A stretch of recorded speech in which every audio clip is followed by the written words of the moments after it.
Hello and welcome. You're watching Health and Wellness, Myth versus Facts. I'm Gargi Rawat. Osteoporosis is a global health problem, and because of this, worldwide fractures affect 1 in 3 women and 1 in 5 men over the age of 50. Our bones are living tissue that gives our body structure and allows us to move and protect our organs. Bones that suffer from osteoporosis become more porous and fragile, making them more liable to break, which can cause considerable pain and disability. Many people think osteoporosis is simply linked to old age. The older we get, the more chance we have of developing osteoporosis. While this is true in some ways, age isn't the only factor involved, and osteoporosis is linked to various other medical conditions. You'll be surprised to know that even hormonal imbalances can cause osteoporosis. Many hormones in the body affect bone turnover.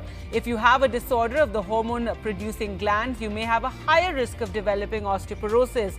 The good part is that there is a lot you can do to protect your bones throughout your life.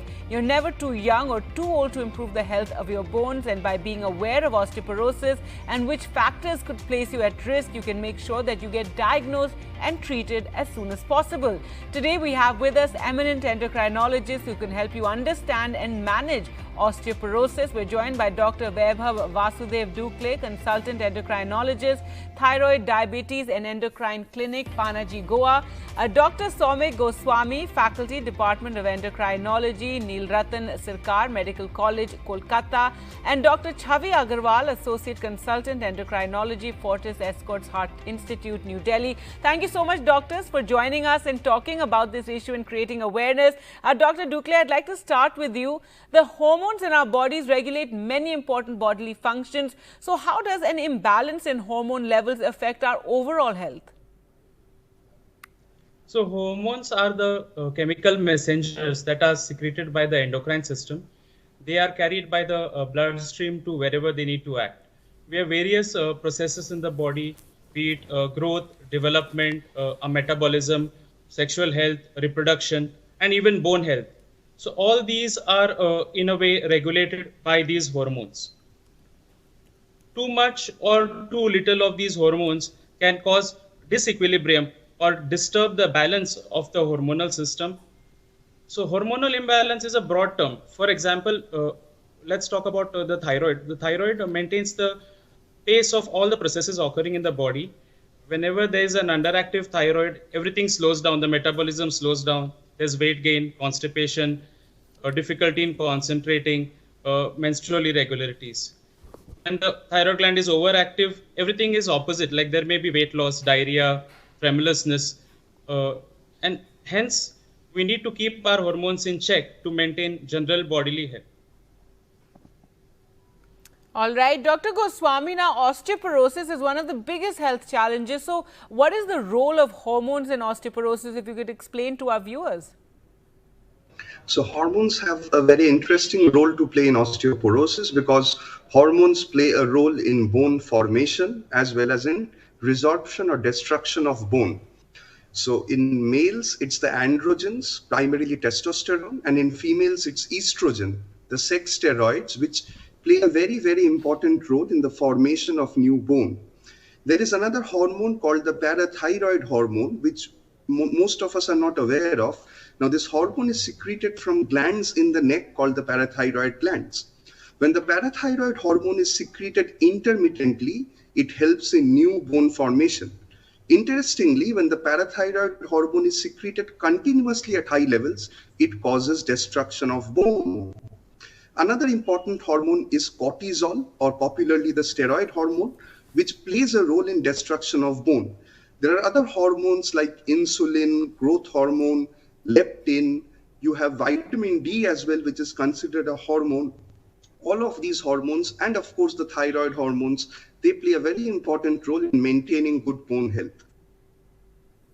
All right. Now, Dr. Agarwal, we were talking about, age and osteoporosis, and as we age, we tend to take more and more medication. So can certain medications cause hormonal imbalances, which can then lead to osteoporosis? Yes, definitely. There are a majority of drugs that cause hormonal imbalance leading to osteoporosis. The most commonly used antacids like pantoprazole itself, if it is used for a long duration, maybe over a year continuously, may lead to reduction in the calcium absorption in the body, leading to osteoporosis. Then other medication that has been used recently a lot in COVID and for other chronic conditions, and a lot of misuse of steroids in bodybuilding. Steroids are one of the common drugs that lead to osteoporosis. As Dr. Goswami has mentioned, it causes a secondary hyperparathyroid, that is increase in the parathyroid hormone, which results in the osteoporosis. Then apart from that, another class of drugs that is associated with osteoporosis is the anti-epilepsy medications. Most of the patients of epilepsy, they need replacement with calcium and vitamin D because of the osteoporosis. Then another class is anti-diabetics like pioglitazone, and cancer patients on chemotherapy can lead to osteoporosis. All right, Dr. Dukle, when should a person consider consulting a doctor for evaluation of osteoporosis? Like, what are the signs? So osteoporosis is a silent disease. We don't know that our bones are growing weaker, and most of the patients realize that they are having osteoporosis only when they have a fracture. So the only signs are loss of height, a stoop posture, low back pain, and these are all features of osteoporotic vertebral fractures. The commonest sites of osteoporotic fracture are the wrist, the hip, or the spine. So if any patient has any fracture in these sites, they must seek treatment for osteoporosis. In general, females above the age of 65 and males above the age of 70 should seek evaluation for osteoporosis, and this can be done by a simple test which is called as a DEXA. This estimates your bone mineral density. If you have other risk factors like some of the medications which were recently mentioned, or conditions like rheumatoid arthritis, inflammatory bowel disease, hyperthyroidism, if there is history of alcohol abuse or smoking, if any family member has had an osteoporotic fracture, then these are risk factors, and even at the age of 50 or more, we can evaluate for osteoporosis by simple tools like a Frax calculator or a BMD estimation by DEXA. All right. Now, Dr. Goswami, osteoporosis is less common in premenopausal women than in postmenopausal women. However, both fractures and low bone mineral density do occur in premenopausal years as well. So how does perimenopause affect the bones? Okay, so that's a very important question. I'll just explain first what premenopause and perimenopause is. Premenopause is the period when a girl or a lady is menstruating, that is, say from 12 to 13 years of age to 45 to 50 years of age. So in the premenopausal period, the lady or the girl has adequate levels of estrogen, the sex steroid, which I was referring to earlier. And this estrogen normally protects the bone and prevents fractures. However, there are certain conditions, like there could be a family history of fractures at a young age, certain genetic conditions which might lead to fracture even in the premenopausal age. There could be certain diseases like celiac disease, a disease of the gut. There could be diseases of the kidney, certain chronic kidney diseases. Hyperactive parathyroid gland could lead to fractures in the premenopausal period. A hyperactive thyroid gland could also lead to fractures in this period. So lack of proper exercise, prolonged immobilization, having very low body weight, the medications that Dr. Agarwal was referring to, if someone is on those medications for a prolonged period, even in the premenopausal age, there could be an increased risk of fracture. But usually it's not very common to get osteoporosis and fractures in the premenopausal period. Now, what is perimenopause? Perimenopause is the duration, which is usually a couple of years, preceding the last menstrual period and following the last menstrual period. So you could say it's the 1 year before menopause to the 1 year after menopause, after the final menstrual period rather. And during this time, we know that the ovaries cease to function.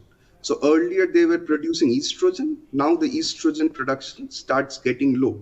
And once this protective hormone starts getting low, the risk of fracture starts increasing in the perimenopausal period. Additionally, certain other hormonal changes also take place in the perimenopausal period, like there is an increase in the level of a hormone called the follicle stimulating hormone. There is decrease in the level of other hormones as well, like progesterone, inhibins, activin, and all of these hormonal changes could contribute to an increased risk of fractures in the perimenopausal period. All right. Now, Dr. Agrawal, can osteoporosis caused by hormonal imbalances be reversed then by a healthy lifestyle? So osteoporosis, it cannot be reversed, but it can be definitely improved with a healthy lifestyle. And when I say a healthy lifestyle, it does not only mean eating healthy, but it also means that one should be doing a regular physical exercise. And the regular physical activity does help in improvement of the bone mineral density, but it has no definite effect on the reduction in the fracture risk. Now, the diet for a healthy lifestyle for bone health should be rich in calcium and vitamin D. But even with these adaptations in your lifestyle, the hormonal imbalance that has led to the development of osteoporosis will not correct itself. So first and foremost, we need to correct the hormonal imbalance, and even in some cases, even after the correction of the hormonal imbalance, the osteoporosis may not revert, and the patient might need a regular treatment with agents that correct the osteoporosis, like patients who have low sex steroids. They, even after correction with the hormonal steroids, they may not regain the full bone mass, and they may need treatment with the osteoporosis agents. All right, Dr. Duclé, what is the difference between osteoporosis, osteopenia and osteoarthritis? Okay, these are three similar sounding words, but they are totally different diseases. Osteoarthritis is one of the most common forms of arthritis. It is a disease of the joints. So there is the cartilage which cushions the joint, the ends of the joints, and when this is worn out, there is pain, there is joint stiffness, loss of flexibility, deformities, and this is called as osteoarthritis.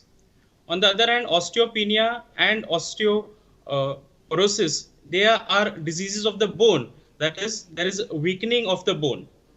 Osteoporosis is a severe form of osteopenia, and these two conditions are distinguished based on the test called as DEXA, where there is a score which is called as the T-score. This compares your bone with that of a healthy 30-year-old person. And if this difference is more than -1 to -2.5, this is called as osteopenia. And if it's more than -2.5, this is called as osteoporosis. Osteopenia is an important time to intervene, while simple measures like optimizing calcium, vitamin D, removing medicines that can weaken bones, or improving physical activity can prevent progression to osteoporosis.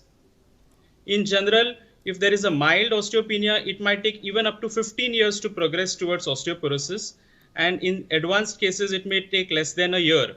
So osteopenia is the critical time to prevent a fracture. And that is the whole aim of this test.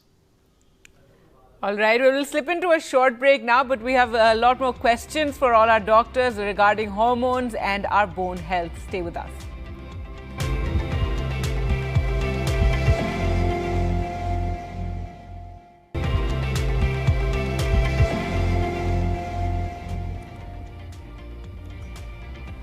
Welcome back. You're watching Health and Wellness. I'm Gargi Rawat, and we're talking about osteoporosis and the role of hormones and what we can do for better bone health. Let's go across to our doctors. Dr. Goswami, how can a person be sure he or she gets enough calcium and vitamin D in the diet? That's a very important question, because as we discussed, these are needed to keep your bones healthy. So the sources of calcium and vitamin D are somewhat different if we look at the sources. For calcium, the total daily requirement is about 1000 milligram for most adults. And if you are a woman above the age of 50 or a man above the age of 70 years, you need 200 milligrams extra, that is 1200 milligrams of calcium. Now, the primary source of calcium in our diet is dairy products and milk and related products. So if you get a cup of milk regularly, and if you get a cup of homemade curd or yogurt regularly, you get about 50 to 60% of your daily dietary calcium requirement from these two sources. Some additional sources are cheese, of course, is a dairy product which is also rich in calcium. Green leafy vegetables are rich in calcium. Beans like rajma is rich in calcium. Soybean is a rich source of calcium.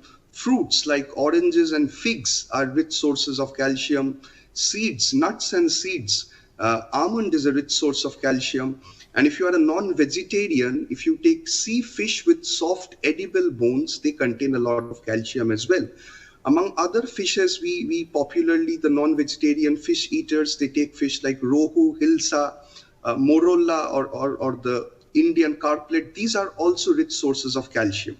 Now, if you look at the sources of vitamin D, the dietary sources of vitamin D are actually inadequate to fulfill most of our Indians' daily requirement of vitamin D. We require about 800 international units of vitamin D per day on an average to stay healthy. Amongst the dietary sources of vitamin D, you have a variety of saltwater fish like salmon, herring, cod, which are not popular in India and which are not easily available in most parts of India as well. Egg yolk is a source of vitamin D, but again, it fulfills just about 5% of our daily vitamin D requirement. Fortified milk, fortified cereals with vitamin D, if they are available, they can provide some vitamin D as well. Wild mushrooms, which again are not very popular, can be a dietary source of vitamin D. So as I said, diet will not provide your entire vitamin D. So from where do we get our daily vitamin D? So we know that vitamin D is also known as the sunshine vitamin. So we humans can produce vitamin D in our skin using the ultraviolet rays of the sun. So adequate sunlight exposure, at least half an hour of exposure between 10 in the morning to 2 in the afternoon, on at least 4 to 5 days a week, exposing your arms, exposing your legs, your neck, your face, would more or less be sufficient to fulfill your vitamin D requirement. If you still don't have adequate vitamin D levels, you can get a blood test done. And if your levels are low, you need to take supplements in the form of capsules or tablets or powders, vitamin D supplement, to get your daily vitamin D fulfilled. All right, so that's as far as the diet goes. Let's talk to Dr. Agarwal now about exercises. So, Dr. Agarwal, which exercises are best for our bone health? Can you share some safety tips for exercising with osteoporosis? So, exercise in any form will be good for your bone health. But if we want to discuss about specifically for bone health, it will be aerobics, weight-bearing exercises, and resistance training exercises. So aerobics mainly, when we talk about aerobic exercises, it means the dancing in any form or the Zumba classes. So a patient who's interested in that form of exercise can definitely, these can definitely help in your bone health. And weight-bearing and resistance exercises, that is using the weights that are commonly available in the gyms or in the market. If you want to do it them at home, you can do weightlifting. And apart from that, the resistance exercises like the pull-ups, the push-ups, and any form where your muscles are acting against a particular resistance, they will help in improving the muscle mass. So, and the increase in muscle mass will in turn improve the bone health. But in general, if you are regularly exercising, staying fit, jogging, running, dancing, even simply stair climbing, all these forms of exercises will help in your bone health. But for a patient who's already developed osteoporosis, they should be cautious because certain forms of exercises may lead to fractures, because these patients have fragile bones, and if the exercise is not suitable, they may end up with a spine fracture or a hip fracture. So any form of movement that is jerky or rapid, they should be avoided in patients with osteoporosis, especially the severe forms. And any exercise where the patient needs to bend forward or twist at the spine, the waist, they should be avoided. Then overhead weightlifting or lifting a weight away from the body, these forms again should be avoided because they put pressure on your spine and may lead to fractures in the spine, because that is the most common site for patients of osteoporosis to develop fractures. So these kinds should be definitely avoided. And yeah.